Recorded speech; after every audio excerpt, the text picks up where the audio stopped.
Selamat berjumpa lagi Bapak Ibu Saudara, marilah kita berdoa.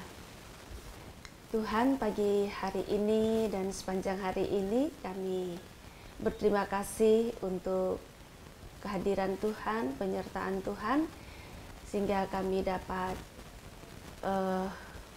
menjalani hari ini sebagai anugerah dari Tuhan.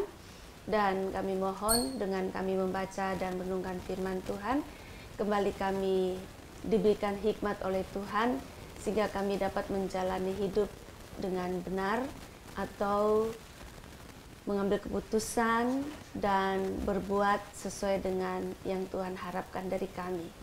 Terima kasih, dalam nama Tuhan Yesus kami berdoa. Amin. Bapak Ibu, saya mengajak kita membaca dari kitab 2 Tawarik 12 ayat 5 sampai 8. Nabi Semaya datang kepada Rehabeam dan pemimpin-pemimpin Yehuda yang berkumpul di Yerusalem, berhubung dengan ancaman Sisak, dan berkata kepada mereka, "Beginilah firman Tuhan, kamu meninggalkan aku, oleh sebab itu aku pun meninggalkan kamu juga dalam kuasa Sisak." Maka pemimpin-pemimpin Israel dan raja merendahkan diri dan berkata, "Tuhanlah yang benar."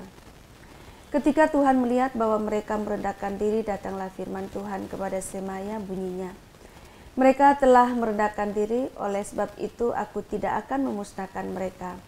Aku segera akan meluputkan mereka dan kehangatan murkaku tidak akan dicurahkan atas Yerusalem dengan perantaran Sisak.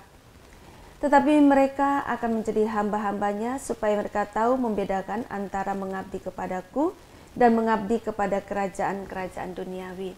Demikian jauh pembacaan firman Tuhan. Yang berbahagia adalah setiap kita yang mendengarkan firman Tuhan, memelihara serta melakukannya dalam kehidupan kita setiap hari. Bapak Ibu, saya beri tema bacaan kita ini adalah merendahkan diri, bertobat, dan memperoleh pengampunan dari Tuhan. Nah, Bapak Ibu, Rehabeam dan seluruh Israel pernah sangat bersalah kepada Tuhan. Oleh karena itu Tuhan memutuskan untuk menghukum mereka melalui tangan Sisak. Nah, tetapi sebelumnya Tuhan mengutus nabinya, yaitu Semaya, untuk menyampaikan hukuman Tuhan ini, yaitu karena mereka meninggalkan Tuhan, maka Tuhan juga akan meninggalkan mereka dengan mempergunakan Sisak. Nah, Sisak ini kita tahu adalah pemimpin dari orang Mesir, ya Bapak Ibu Saudara. Tapi bagaimana sikap dari Rehabeam dan para pemimpin Israel ketika mendengarkan apa yang disampaikan oleh Nabi Tuhan, yaitu bahwa Tuhan kecewa, Tuhan marah, dan Tuhan akan meninggalkan mereka dengan menggunakan tangan seorang bernama Sisak. Dikatakan dalam ayat 6 bahwa pemimpin-pemimpin Israel dan raja merendahkan diri dan berkata, "Tuhanlah yang benar." Nah, menarik sekali.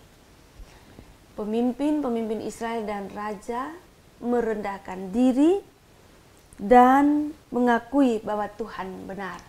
Nah, ketika mengakui bahwa Tuhan benar, itu berarti mereka juga mengakui bahwa mereka salah. Nah, di situ dikatakan bahwa Tuhan memutuskan untuk tidak menghukum mereka atau tidak memusnahkan mereka. Meski ya Tuhan tetap mengizinkan mereka untuk menjadi hamba-hamba orang Mesir. Karena itu dikatakan dalam ayat 8, biarlah mereka dapat membedakan apa yang mereka rasakan ketika mengabdi kepada Tuhan dan mengabdi kepada kerajaan duniawi. Bapak Ibu, menurut saya sangat sederhana pesan firman ini. Ketika kita berbuat salah dan ketika Tuhan atas dasar anugerahnya, Ia menegur kita melalui siapapun dan apapun. Kalau kasus ini, Tuhan menegur melalui nabi. Kalau kita, Tuhan bisa menegur dengan atau melalui berbagai cara atau berbagai media. Mungkin melalui sesama kita, melalui orang lain, atau juga bisa melalui mungkin tayangan-tayangan film atau tayangan-tayangan berita-berita, atau melalui bacaan-bacaan firman, atau bacaan-bacaan rohani yang baik untuk Tuhan menegur mengenai perbuatan kita yang salah. Nah, yang dibutuhkan adalah sikap kita ketika kita ditegur atau diperingatkan oleh Tuhan.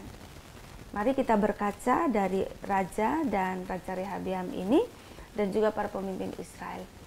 Mereka merendahkan diri dan kemudian mengakui bahwa Tuhanlah yang benar.